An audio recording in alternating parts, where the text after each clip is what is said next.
Bab 42.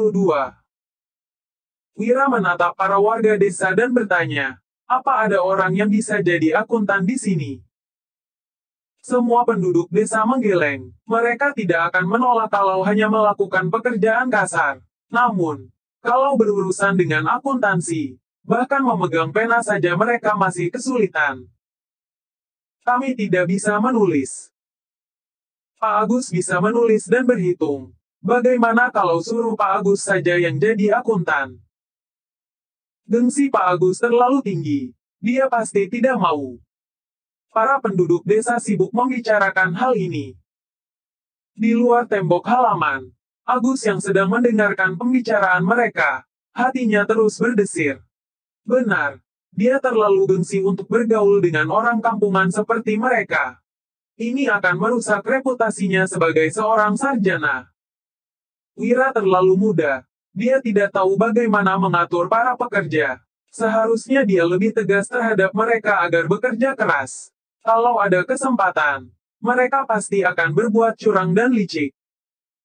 Dia terlalu baik terhadap mereka. Tunggu saja, sekelompok orang miskin ini pasti akan membalasnya. Kak Wira pandai membaca dan menulis. Pasti bisa menghitung. Biarkan dia mengatur keuangan. Mana ada bos yang merangkap jadi akuntan? Pekerjakan seorang akuntan saja. Tidak masalah kalau gaji kita harus dikurangi. Ujar warga desa lainnya. Wira juga kebingungan. Sebenarnya, mengatur keuangan adalah hal mudah baginya. Hanya saja, kalau dia yang mengambil tanggung jawab ini, setiap hari dia akan disibukkan oleh masalah-masalah kecil. Sementara dia sendiri lebih suka mengurus hal yang lebih besar. Tampaknya, dia harus merekrut seorang akuntan, atau melatih orang untuk melakukan pekerjaan ini. Sayang, serahkan saja masalah akuntansi padaku. Aku juga pernah belajar berhitung. Usul Wulan dengan ragu-ragu setelah mendengarkan dari dalam kamar tidur di rumah.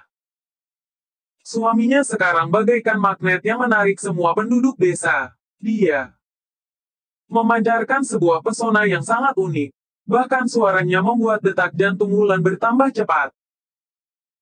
Wira berkata sambil tersenyum, kalau ada dukungan dari istri tercinta, pasti semuanya tidak jadi masalah. Istri tercinta.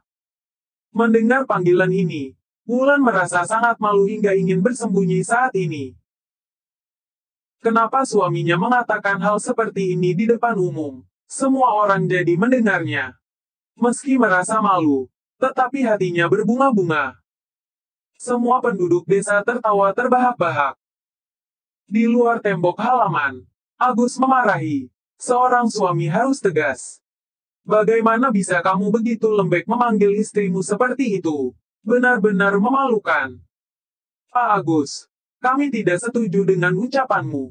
Apa masalahnya kalau suami dan istri memanggil seperti ini? Apa kamu ingin menjadi seperti orang tua kolot yang memperlakukan istri dengan kasar sepanjang hidupnya? Wanita-wanita di luar halaman sontak murka mendengar ucapan Agus. Semua orang mengerumuninya dan mulai memakinya. Wanita benar-benar susah. Agus merasa sangat kesal. Hingga akhirnya dia melarikan diri. Setelah suara tawa di dalam halaman mereda, Wira kembali bertanya, apa masih ada yang mau mengajukan usul? Semua warga desa menggeleng. Hampir semua orang sudah mengajukan pendapat masing-masing. Wira berkata dengan wajah serius, kalau tidak ada lagi yang mau memberi usul, rapat akan dibubarkan setelah aku menyampaikan sebuah hal kepada kalian. Semua warga mendengarkan dengan serius. Selama rapat ini berlangsung semalaman, Wira tidak pernah terlihat begitu serius sebelumnya. Wira menghela napas dan berkata, aku dan Dodi tidak pergi ke tempat hiburan. Kalian jangan asal menyebarkan rumor lagi. Aku sudah beristri, jadi tidak terlalu takut gosip seperti ini. Tapi, Dodi masih belum menikah. Apa kalian mau dia melajang seumur hidup? Hahaha. Setelah suara tawa bergemuruh, para warga desa pun mulai bubar. Wajah Dodi merah padam mendengarnya. Sementara itu, Hasan dan Danu memandang Wira dengan penuh rasa terima kasih. Mereka tetap tinggal di halaman. Begitu juga dengan Sony. Kelima anggota inti tim penangkap ikan ini masih harus mengadakan sebuah rapat kecil.